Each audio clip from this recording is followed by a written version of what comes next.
everyone, welcome to Midweek Gaming. I'm over there. I'm over here, over there, over here. I'm here.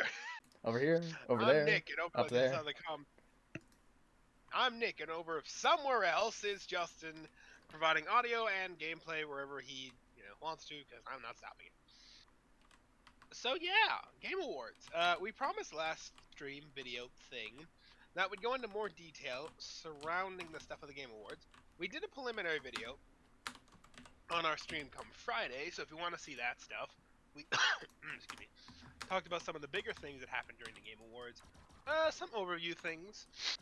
But if you want to see our kind of our preliminary reactions and our initial thoughts, go see that video. Not very long. I think it's like 15, 20 minutes long, something like that. But here's what we're going to do: our deep dive into the Game Awards. What we thought of the games, what we thought of some of the major talking points. Yeah, as well Yeah. as some minor ones here and there. So let's just kind of go down my massive list here. Like I said in my previous video, I've got like a 3-ish page, 2.5 page list of of notes I took during the Game Awards for this show. So let's just start off at the top here. We kind of mentioned that last video that Cyberpunk won best ongoing game, which is again funny considering. Oh my goodness, I'm trying not to choke on my own phlegm here. Excuse me, one second. Ahem. Let me do that again. We mentioned that it won best community, or not community award, best ongoing game, despite the fact that it beat out some of the MMOs. We kind of covered all that last video, so I won't go too much into that, but it's kind of funny, like I said. What is interesting is that, speaking of the Cyberpunk game, during best voice actor, which I believe we also covered last time, went to the individual who played the vampire dude in Baldur's Gate. Idris Elba also featured in the event as well for his performance of the spy character that is in the new Phantom Liberty expansion. Most of the time, with all these actors and players and whatnot, they usually show up to the game performance live. He did not. He just it looked like he was going to phone it in because he just had his his portrait there.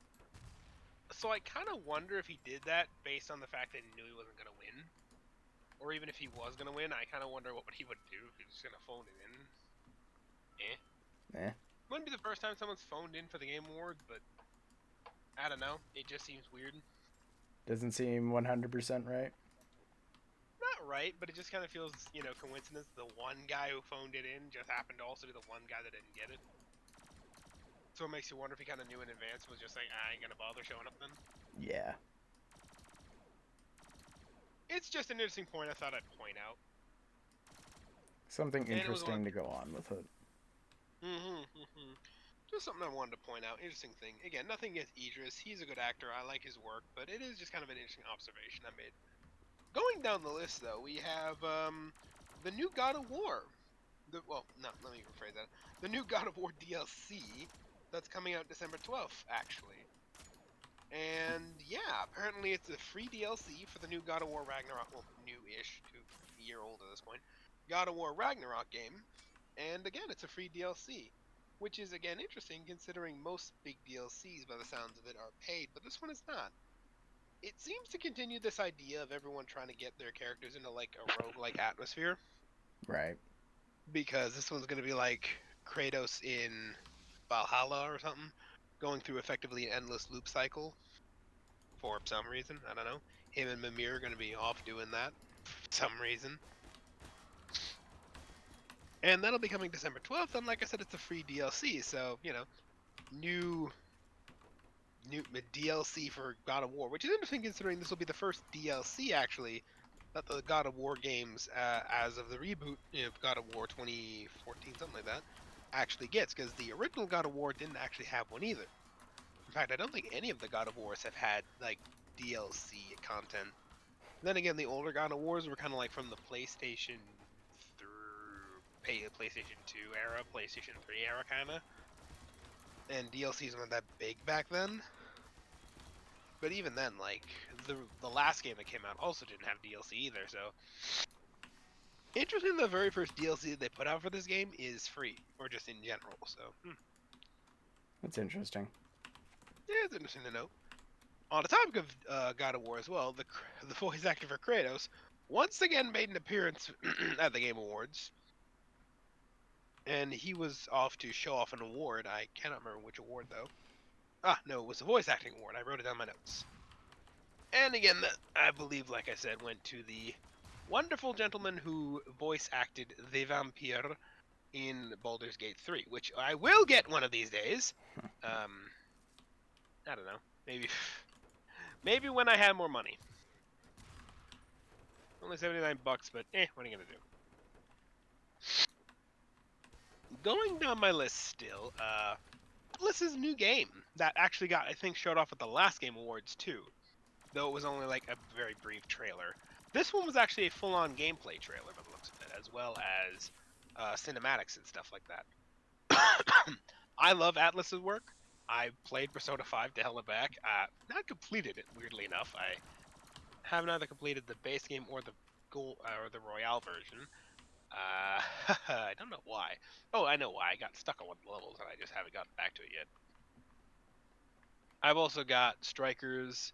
I haven't gotten around to playing that yet because technically it's a sequel. So yeah, I don't want to play the sequel until I've actually finished the base game.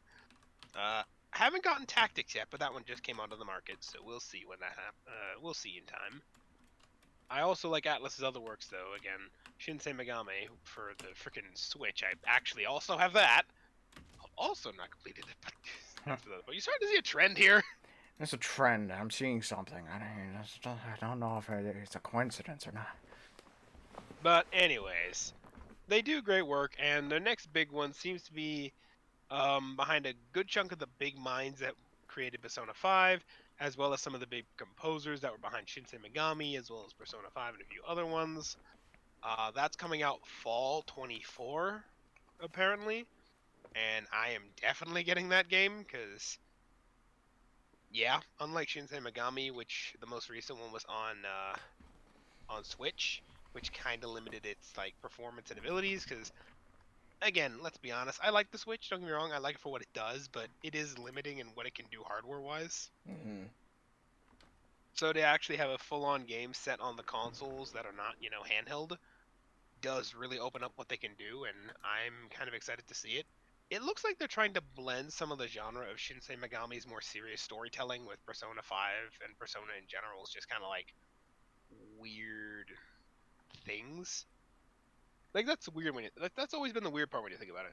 The Persona series is always focused on like if you ever played the Persona series and the Shinsei Megami series, they use the exact same set of enemy models and the exact same set of enemy names, but they portray them in completely different context. In the Persona series, it's all based around the concept of people's inner thoughts and the collective unconscious and really big psychological concepts here. I believe a sociologist or a psychologist would have a field day on these games. Versus Shinsei Megami, where it's played much off more in the lines of religion. And when you see an angel, it's actually an angel. And when you see a demon, it's actually a demon.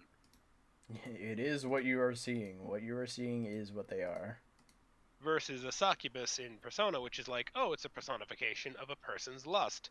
In Shinsei Megami, no, that's straight up just a succubus. It came from hell, but, And generally, as a result, there's a lot more serious storytelling in Shinsei Megami. So, it seems like they're trying to blend that more religious air that the Shinsei Megami series has with some of Persona's high octane stuff and psychological concepts, maybe? I don't know. It looks interesting, though. Mm-hmm. More set around rulership and kings than it is gods and demons, but we'll see. So, yeah, definitely pre ordering that one when it comes out. You're Speaking of getting that. Oh, I'm definitely getting that. Insert Maxor's joke of more focused than your average Persona 5 fan on a playground. there's a Mm-hmm. jokes that come out of that. Mm-hmm. Nervous laugh from Justin side. Anyways, speaking of Atlus's works and the Persona series in general, Persona 3 Reloaded is actually coming in. And for those who don't know, Persona 3 obviously is one of the previous games in the Persona series. And what they're trying to do with the previous Persona games is Persona 5 had a weird effect on the Persona industry, or the Persona industry, Persona franchise, and the IP in general, right? Persona 5 did a lot of things differently in terms of the battle system, in terms of how the game looked, how the game appeared visually. It was like one of the most visually beautiful Personas, I think, of all of them. And it really was such a success that they're actually trying to rebuild the previous Personas in the framework of Persona 5. You know, how the game is presented, how the graphics look, how the UI appears. They're trying to nail that Persona 5 aesthetic with all the previous games now. The first that they're trying this on is Persona 3. Weirdly not Persona 4, but what are you gonna do? Seems they just skipped one, but what are you gonna Don't worry about it. do? Don't worry about it. That one is. Did I write the release date? No, I did not. I don't know why I did not do that, but it is coming at some point, and it looks really interesting, honestly. The first Persona game I played was actually Persona 5, so I don't know too much about Persona 3 or the previous ones. Honestly, I've looked up the previous Personas though, and it's always interesting. For example, like the previous Personas always have a specific like theme they're going off of. I mentioned earlier when I was talking about Atlus's work with Persona that there's a high degree of psychology and sociology wrapped around the Persona games, inner thoughts and all that stuff. Well, there's generally a reason behind that because most of the games have an overarching theme, right? I think in the case of Persona 3, the main character has either a terminal illness or is suicidal or something along those lines. And as a result, it has a lot to do with death and accepting death. And that's what I think Persona 3's whole narrative is wrapped around, this acceptance of death. Based on the main character's, basically, I think, terminal condition. Not sure if the main character ends up dying at the end of Persona 3. Now that I think about that, it's actually interesting. That could be a key plot point. I don't flippin' know. I haven't played it. But, so yeah, that'll be interesting to see. Honestly, though, the game looks much more aesthetically beautiful. Another one of the key interesting tones in Persona is that they all generally have their own music style. What I mean by that is like Persona 5, for example, played a lot into jazz and and well, just jazz in general. Honestly, I'm not sure of too many others besides that. Versus some other ones, which I think Persona 4, maybe actually 3. Can't remember if it's 4 or 3. Played heavily into rock. I think Persona 3 or 2 played heavily into synth and or electro. I think electric, one of the two. Like I said, each game generally tries to nail their own kind of theme and musical style. And Persona 5's was jazz. Like I said, Persona 4 I think was rock. Persona 3 I think was electric or synth, one of those two. So like I said, it'll be interesting to see Persona 3 kind of brought up to the modern graphical standards through the Reloaded series. Maybe they'll do it for other Personas eventually, I don't know. Who knows? I would give this to Justin to speak on these topics, but for the last little while, I don't think there's anything here he could speak on. Not Unless really. I'm wrong. No, not really. Not really. Talk about the Persona? No. Anyways. No. Nope. No. Speaking of talking about narrative games, Alan Wake 2. Yes. I don't believe we covered it, but Al got the best. It actually got the award for best narrative. Yes, it did. Here's the thing. I am somewhat surprised because there were other games on that list with other very interesting narratives. Here's the thing. I talked about this in the last video we did about the Game Awards. I have not played the first Alan Wake. I have played Control, which is technically made by the same developers, and is also, interestingly enough, in the same universe when you actually piece the Easter eggs together. And, well, screw the Easter eggs, there's literally an expansion in the game, the DLC, based on Alan Wake's story, and it adds content from Alan Wake into the game, basically canonizing Alan Wake in the Control universe. So, And there's also Easter eggs towards the second game in that DLC too, interestingly enough. And that was a good game, narratively speaking. I think it was made by Remedy, if I'm not mistaken. So I can see if the game, or narratively wise, was as good as Control, if not better, then I can see why they made Alan Wake 2 get best narrative. Mm-hmm. But I have to admit, like I said, the other categories for best narrative were pretty good, honestly. So it was a bit surprising to see it win out. Unfortunately, on top of my head, I can't remember what the other category contenders were. Let me just actually look it up, actually. Uh,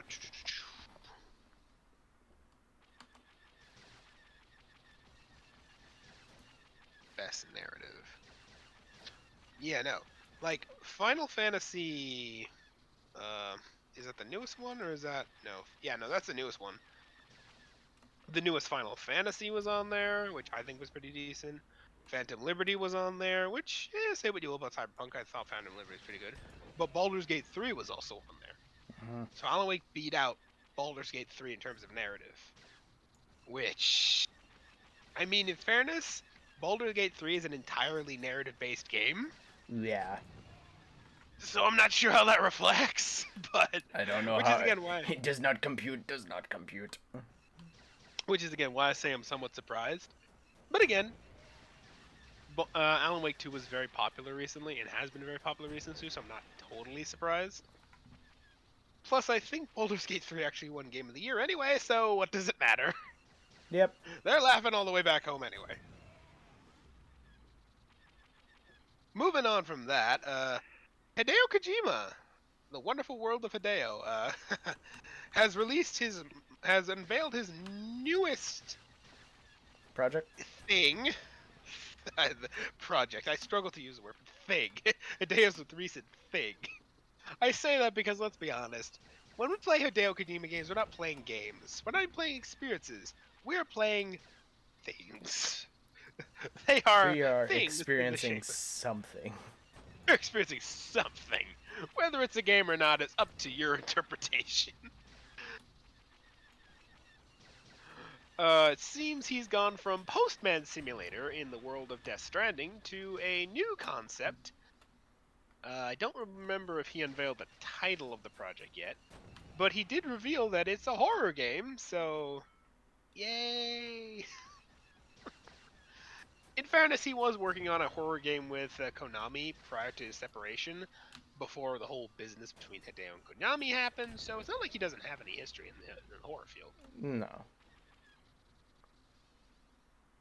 He also was working on it, apparently with Xbox. Like, he made it a point to point out how he's very excited to work on Xbox systems, or how he's using Xbox's systems to make this. So, is he hinting towards a partnership with Xbox? This is one of the things that people have been talking about in the industry for a while. The possibility of Kojima and Xbox partnering up to do something? I'm not sure. Death Stranding felt like a Sony partnership, so maybe it's an Xbox partnership this time? I don't know. Maybe? I don't know. That'll be interesting to see if it pans out. All the same, a game about horror from Konami is certain to be psychedelic and weird, and we're all probably going to walk away questioning our own sanity. Something's going to be questioned, whether you like it or not. Screw the kids going to the therapist in Persona. I'm going to need to go to a therapist if I play one of good Kojima's Therapist is going to need a therapist. That's what you do when you play Konami games. Or that's what you do when you play Kojima games. The therapist needs a therapist. And it has something to do with doors. I have no idea. All the same, he claims it'll once again be a industry... it'll be a new genre of games, which... I mean, he said that last time he worked on a game, and we got Death Stranding, which is Postman Simulator, so... Kinda? Here's the thing, people. Everyone in the industry will love to tell you that their newest game is gonna redefine the genre, or create a whole new genre of games. And let me be very frank here. When most people say it in the industry, I just roll it off as just corporate buzzword bullshit. Because let's be honest, that's not happening. But when Hideo Kojima says it, I fucking believe it. When Hideo Kojima goes to you and says, "I'm going to make a whole new genre of game," I say, "Yes, Mr. Kojima. Yes, you are," and Yes, I'm going to sir. be very confused. And we are all going to collectively groan in confusion when we see it. Like I said, it has something to do with doors. Question mark. But anyways, moving on. We talked about the new Warframe update last time. Here's something we didn't talk about. So the voice actor behind Bayek, as well as several other several other characters in the games industry, is now actually making his own game in the indie space. And he apparently declared this game in dedication to his now deceased father. And it looks to be a game based on spirituality and kind of, well, say not spirituality in terms of religion, but spirituality in terms of like actual spirits. Mm. No, don't. No, that sounds kind of silly, but it actually looks pretty interesting. Honestly, it looks very beautiful in terms of actual like aesthetics. Uh, and it basically has to do with, excuse me, my phlegm is terrible recently. It basically has to do with a son who is part of some form of tribe, by the looks of it, trying to basically either grapple or say goodbye to the spirit of his deceased father, and he's invoking basically either the god of the underworld or something to either bring back his father or honor his father or something akin to that. I don't remember the exact premise from the trailer, but it basically has to do with the idea of a son either trying to say goodbye to or trying to bring his father back. And it again does kind of resonate with the voice actors doing this because again his father also passed away, and by the sounds of what he said, his father got him into the games industry and was actually a video gamer himself, which rest in peace, my good sir. It seems we lost a good brother that day.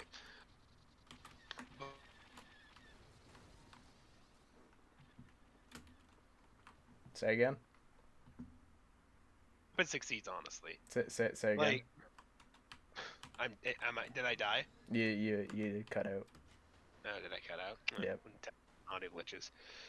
Let me just repeat that then. I hope it succeeds, honestly. I like it when games are based from a place of, like, um, not loss, but from a place of, Like kind of trying to honor someone in a way. Like you're trying to go and rekindle that kind of memory you had with them type of thing. And you're trying not to even give that experience for others. not just that in a way. I like it when games are based from a place of self. Mm. Like not just in terms of like honoring the dead, but also in terms of like, you're trying to like, do something personal. You're trying not forward personal agendas, mind you. Let me clarify that here. But you're trying to like I don't do emotions, so forgive me if I struggle to try and define I this, don't do. but I like it when it comes from a place of self. Like that, I think that's the best way I can say this. And I will be interested to see where it goes. It looks, like I said, very interesting and aesthetically interesting. So we'll see where it goes. Moving right along, uh, Baldur's Gate 3. Back to Baldur's Gate 3. Got best community support. Not sure if we talked about that yesterday. I have on my list I that we did don't not think do so. it. So okay, good. I have on my list like things that we did yesterday and things we didn't. So yeah, all right. Yep. So yeah, it got best community support, which is interesting considering Cyberpunk 2077 was on that list, and uh Yep. actually wait, no, I don't think it was. No, Cyberpunk was there. I'm pretty sure. Yeah, might have been there. Well, anyways, the most important part is that it didn't. It won Beyond Destiny, which It won I'm not beyond. gonna lie, I kind of wanted Bungie to win that one. Not because I think they deserved it, because I really wanted to see what would happen if they did. It's like, all right, time to explain. And you imagine, and the winner of Best Community Support is Destiny 2. Cricket, cricket, cricket. It's like, Oh, come we've on! got some Like, roles to explain. all you hear in the back is just one random guy. Oh, come on! Like dead silence Brother, for this guy stinks. it. In like a completely dead auditorium. Oh well. Where's the universe where that happened? Oh well. But yeah. Honestly, like I said, it does deserve this in a way, I think. Because it is a game that, again, we talked about last time, was around from like what, 2019, something like that. It's been in development since then, and it's not been like behind closed doors development like most games get developed. They get developed and then maybe like a year or two away from the game's release, you get announced, and then people buy it, and da da da da. This game has been effectively in early access since 2019, and they've been slowly building it up over time. So this is a group effort, I think. So in a way, yeah, I can kind of see Baldur's Gate getting the community award. It really does feel like it was a group effort, both from the devs and the community. So, what are you gonna do? What are you gonna do? Moving right along. This one's gonna be big news. Skull and Bones. Last time I said Skull and Bones on this channel, my view count spiked. So I Was want to see what happens long this ago. time. It was a long time ago. Long ago. Almost a year now. But more importantly, we actually finally got a release date after like a decade of this game being in development, and Bungie's constant nightmare of will they, won't they get this thing out the flipping door. Like this thing was close to becoming a Star Citizen level fiasco, but it didn't. We finally have a release date, February 16th next year, and until it gets delayed again. I mean, we'll see. Cross our fingers that it actually gets out this time. It's only taken them, what, a decade to get this thing out the door? About. Like, literally. I think they started working on this thing after Black Flag came out. And when did AC Black Flag come out? Let me just check that.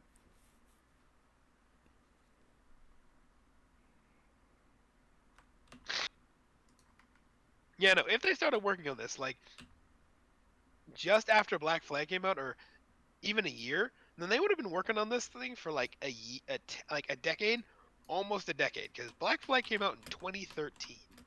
So, do the math. We're in 2023 now, about to be 2024, so, yeah.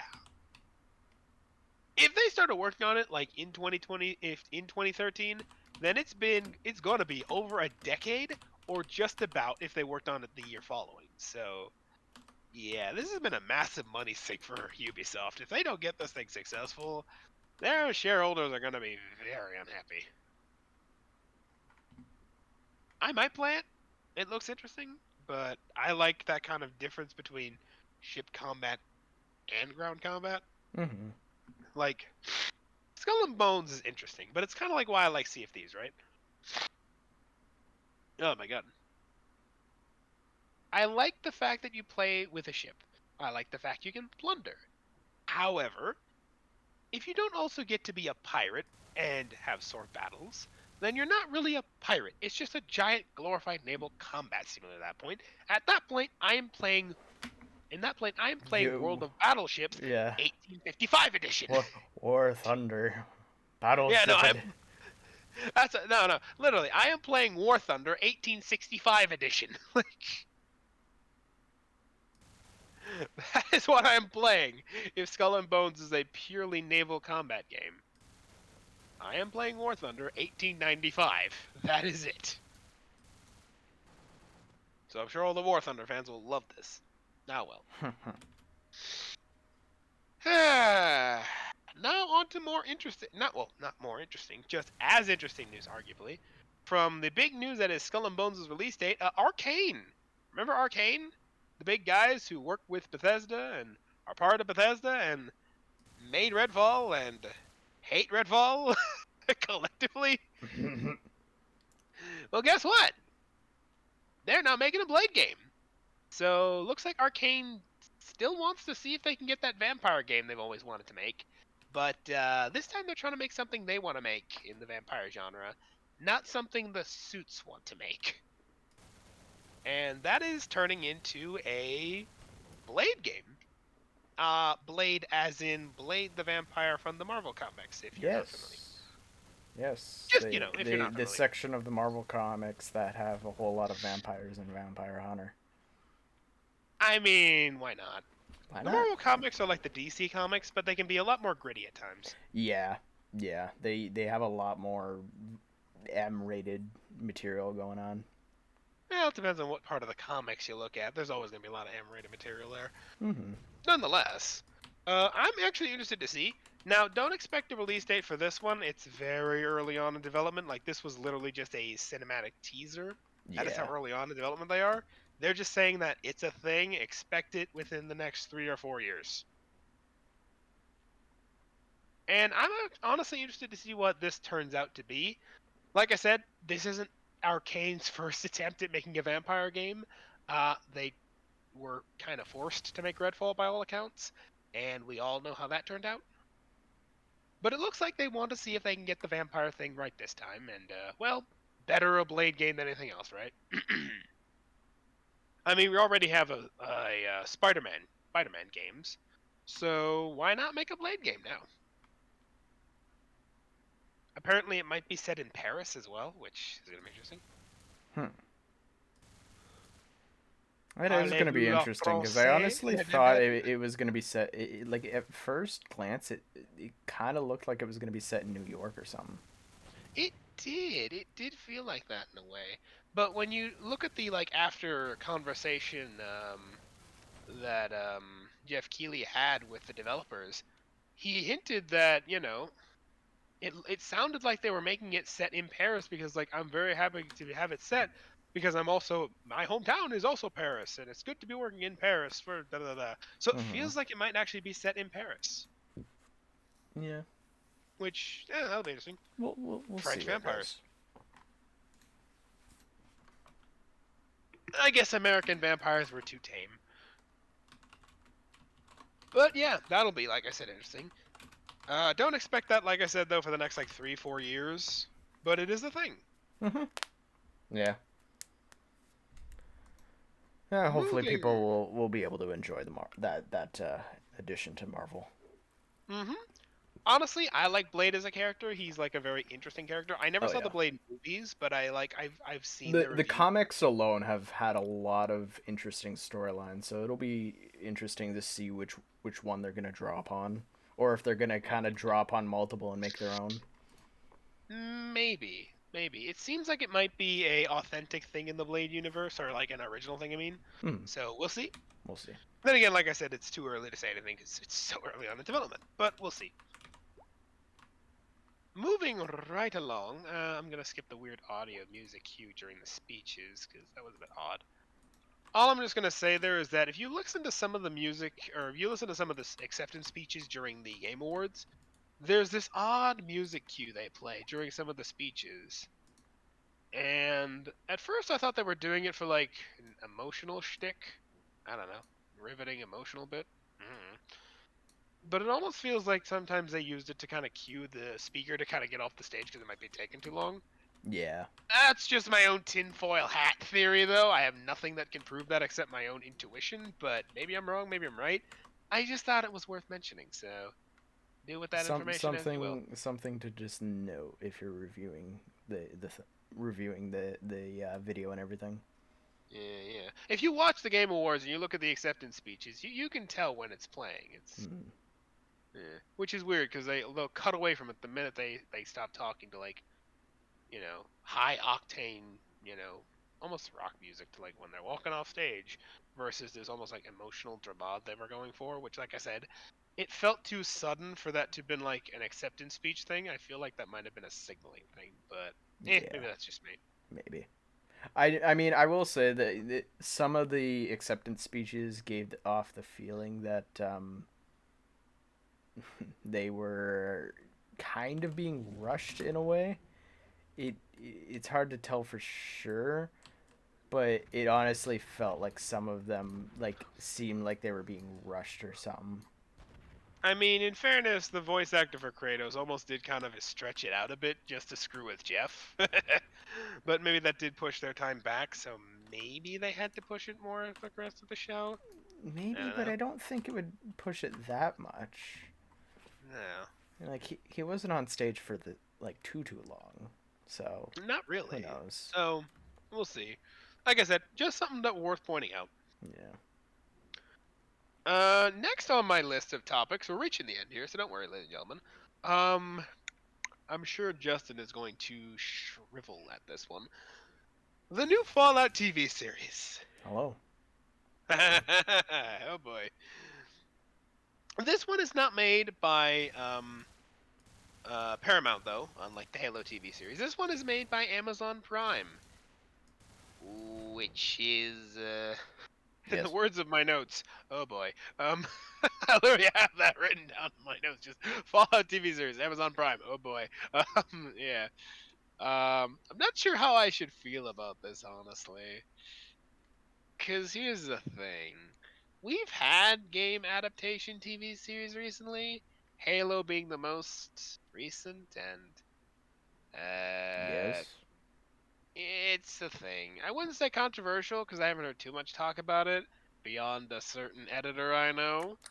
But But yeah, it, it it's too early to judge it, but I will freely admit I'm not gonna go out of my way to just be like, oh yay, my favorite series, TV show. I'm not gonna. I'm not. I'm not. don't get I'm me wrong, yeah, I'm just gonna sit here. I'll watch it when I watch it, and I'll give it fair criticism then. But for right now, I'm not gonna like get all giddy over it now or anything. let the record reflect. He states he will watch it. I will watch it. Yes. I mean, I did watch the other one, so you know. That's fair. That's fair. Uh, like I said, the Halo community though seems like they leaned against that show, Hmm. and yet they renewed it for a second season. So Yes. clearly, it's A lot. pleasing somebody. A lot of people are already a little concerned. Like, it. I'm going to freely say this because it was actually in one of the trailers. The guy who played Master Chief is in the trailer, so people are Yeah, that's already him. speculating. Like, did he He just did. get brought back to life? Are we Yeah, just no. Last gonna I heard, he ignore was that? dead. Are we just gonna ignore that part where like Cortana takes over the suit and then the other person goes and takes the suit for some reason or takes up the mantle? We don't know. We don't know. We'll just sit back and see what they decide to bring, but it'll be Could interesting. this just be Hollywood trying to fix their mistake? Like, did they Maybe. know that they screwed up with the first season, so they're trying to Maybe. retcon There's a it? few things. There's a few things. So we'll I see. mean, let's be honest. Let's be honest. Let's be honest. A Master Chief S scene is probably the fulfillment of quite a few fan fictions. So I'm Perhaps. not gonna say people were entirely against that one, but the whole he dies part, yeah, probably everyone hated that part. Yes. Though I feel like if we ever had that kind of scene with Master Chief in, you know, a more in-game setting, I feel like we'd go the way of the Shaxx Destiny character. The Hmm. helmet stayed on. Yes. Yes. There's a reason why the catchphrase "the helmet stays on" exists. You do not Weirdly enough, it mess actually with the got referenced silent, in game well, near recently. silent protagonist. Weirdly enough, it actually got referenced in Destiny recently, that as well. But that's Yes. beside the point. Like I said, I could just see now just a completely nude Master Chief, but just with the helmet on. Nothing but the helmet! That's a funny scene. But anyways, like I said, we'll see. Fallout TV series, though, like, it's interesting. Mhm. It's made by Amazon Prime here, ladies and gentlemen. We know that. We've seen some of the clips from it, as from the trailer. Um, my opinion of it, it is conflicted. I'll say this because I've seen a lot of fan projects like Nuka Break and a few other Fallout like fan projects, and it does honestly feel like they might have reached out or taken inspiration on how those projects were made and done. Cause I do get that feeling of, hey, this feels like somewhat like a team of people came together and put this together, albeit a lot more like higher budget type. That's the So thing. yeah. That's one of the things I'm going to point out here, ladies and gentlemen. This is Amazon Prime, so I struggle to use the word higher budget because here's the thing. I would Look at say the- at least higher budget compared to small Well, fan YouTuber. projects, Yeah. fair. But not by much in terms of like actual TV show series, right? Mhm. Because here's the thing, right? Say what you will about Paramount's use of the Halo license and how awful they did it. They have the budget to pull off Halo. So at least in terms of graphics, they can pull it off because they're freaking Paramount. Yes. Or not Paramount, they're it might have been, it was Paramount, wasn't it? Well, I'll No, say Paramount. I'll say this. Technically, you can get away with doing like a Fallout series without fancy effects and stuff. You really You can, don't. which is You really don't. that's the thing. That's the thing. With Fallout, they can kind of use that to their advantage because Fallout you can kind of get away with a lower budget Hmm. because there's not as much high octane stuff as you would, like, for example, a Halo or a Mass Effect TV series. Like if they're gonna do super I'm surprised does not mutant exist type already. stuff and a lot of robot type stuff, I can see why a bigger budget would be needed. But if you're doing something like what they've got set up right now with the Brotherhood of Steel power armor, then yeah, you can do that because you just need to make a suit, and if you really wanted to, you could have like maybe two or maybe three suits and just have those guys like go back and forth acting like multiple characters and just like CGI them in or something. Yeah, like So- who's gonna know, right? Yeah. So that's kind of the thing, right?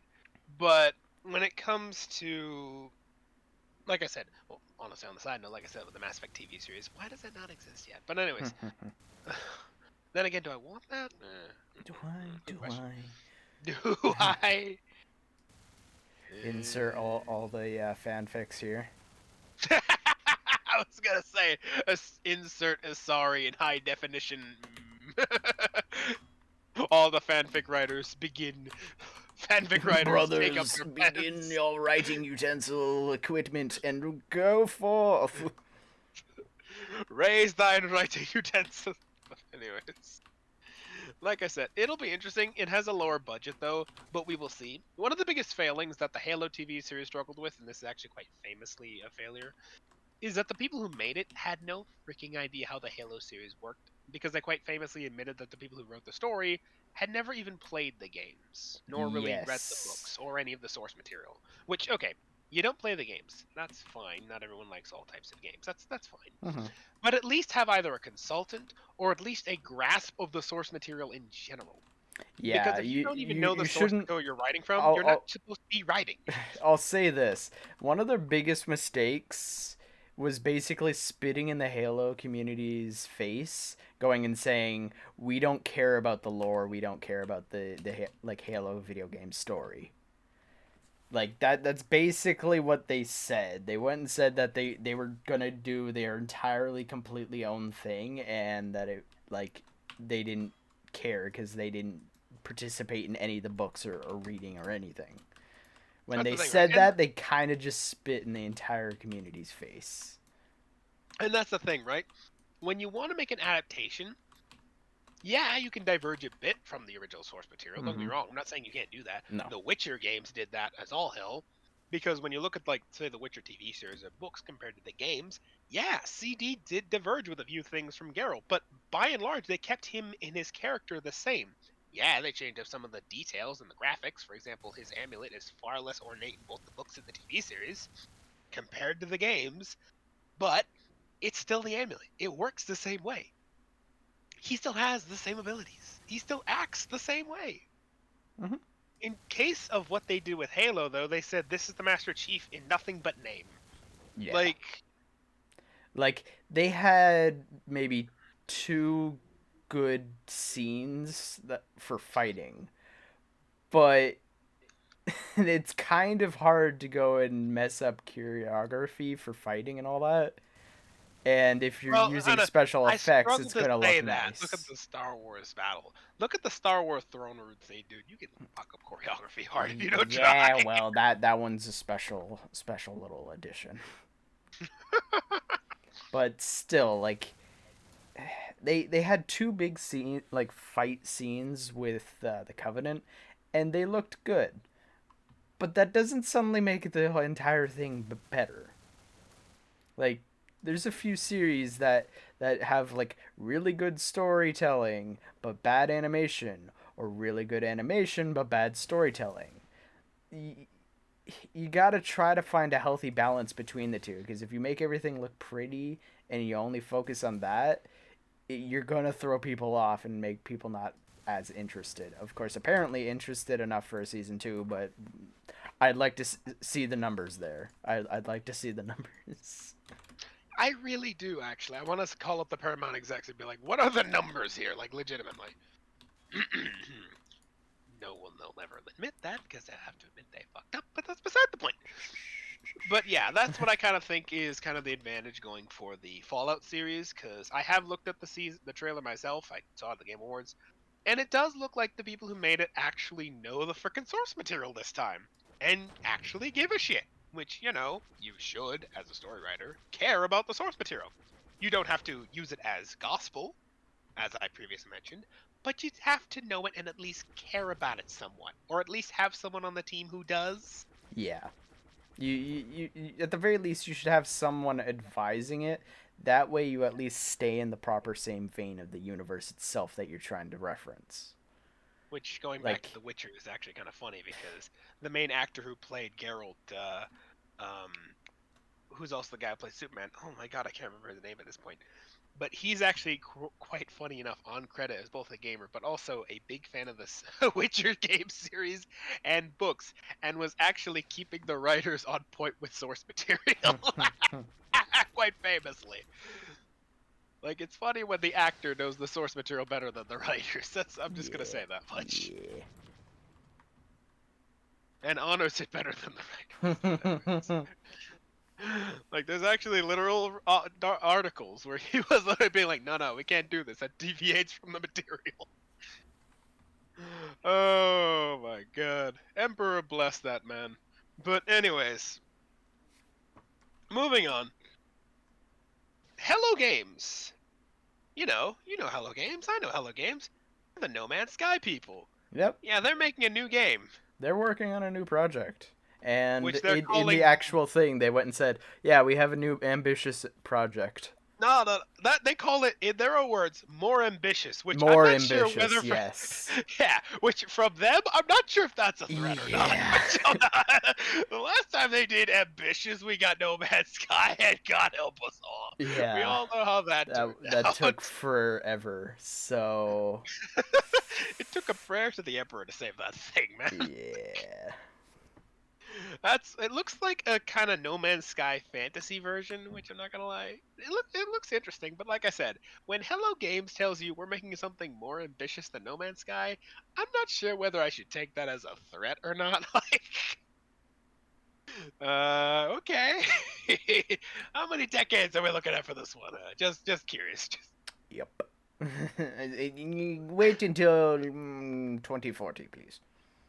It's like, we'll be back. Okay, yeah, no. Literally, I swear to God, if we're sitting here 2030, 2040, talking about how busted this game is, I'm going to sit here and be like, I told you so! I told you, Batman. I told you it wasn't gonna go well.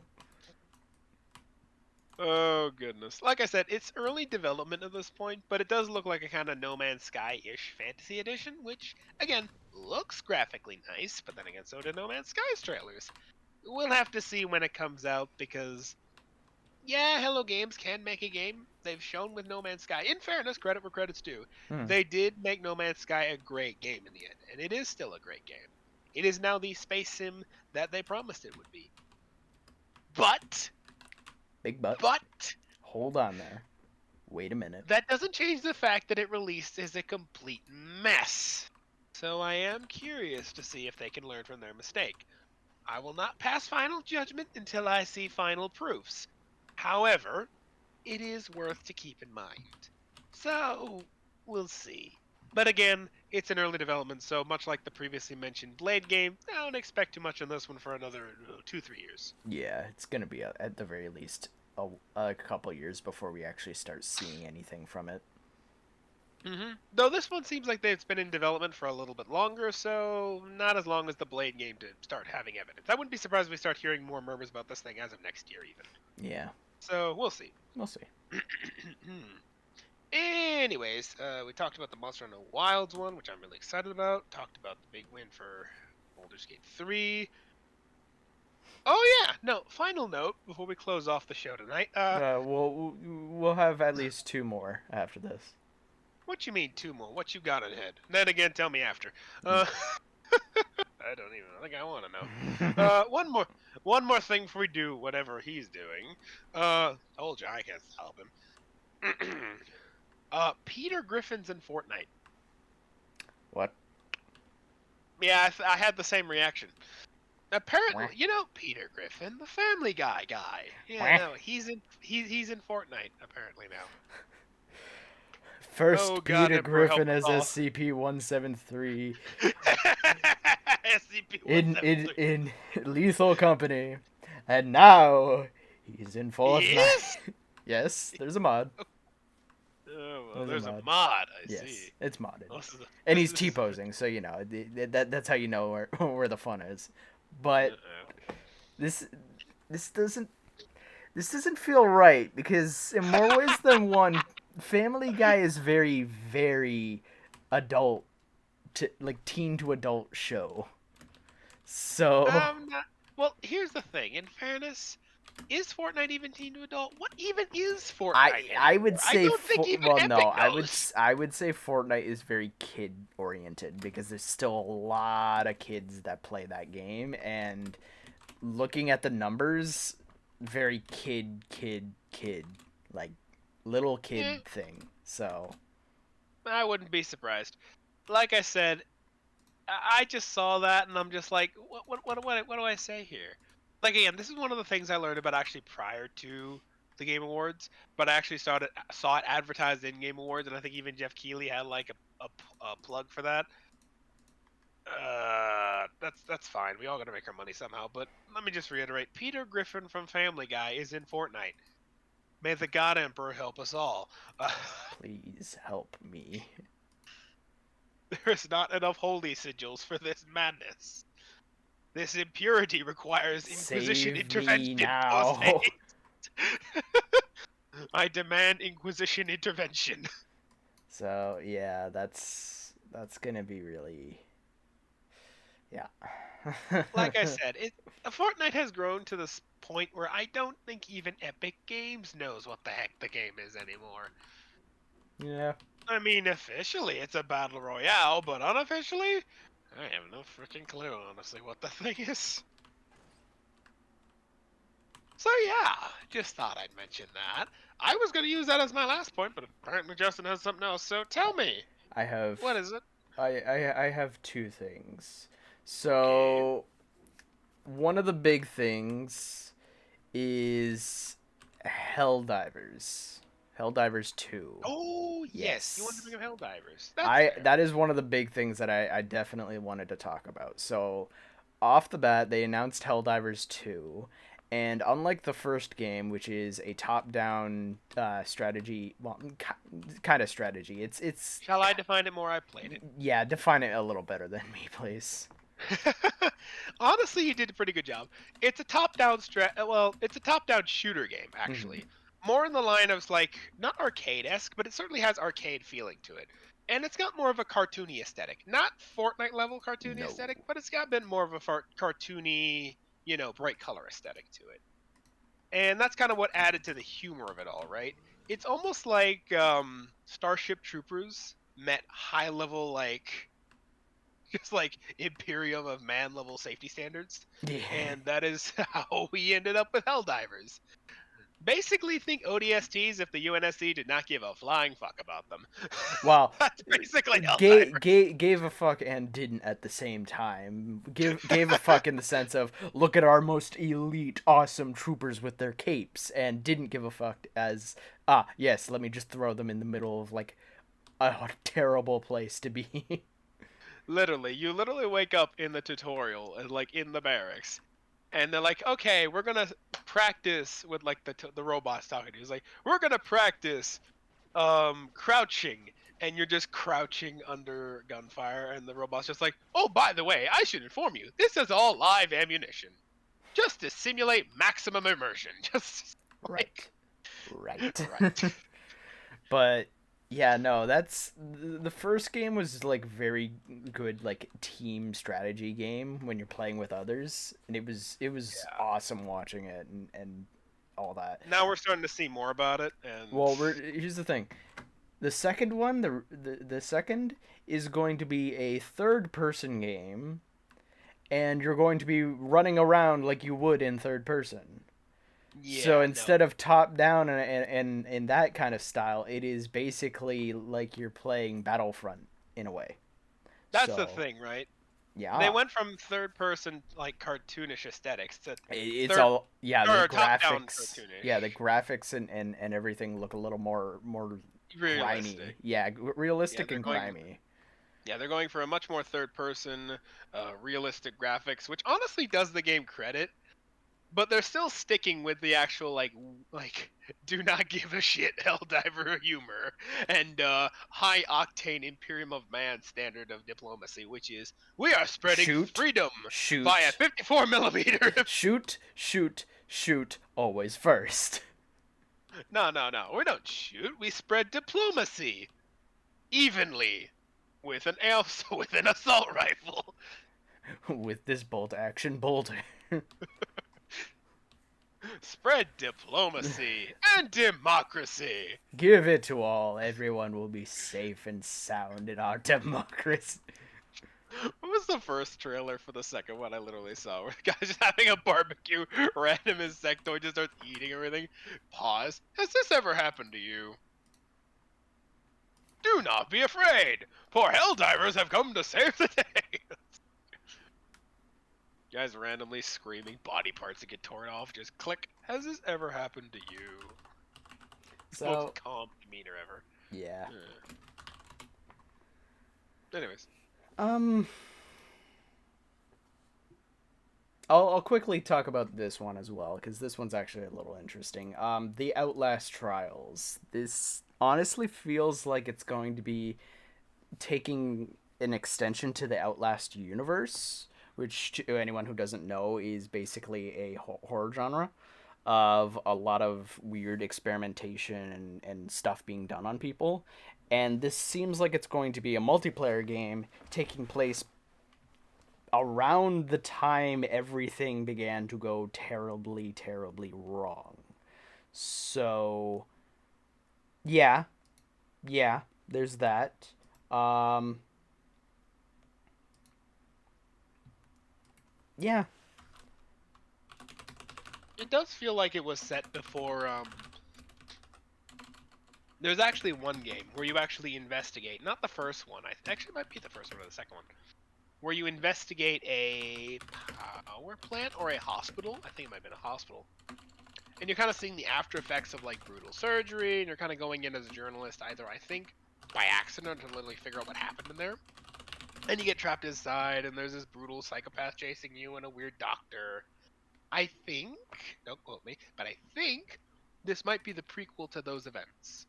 Back when the hospital was still running and everything was yeah. still going on. No, And the timeline wise, this honestly feels like it's taking place before everything went wrong, but at the well, same just time, about yeah, right. pretty much like right when everything was starting to go wrong. Because it seems like you're playing as everyone almost. I don't know for sure. It seems like some players will experience being tortured upon and others being the torturers. So, I don't know.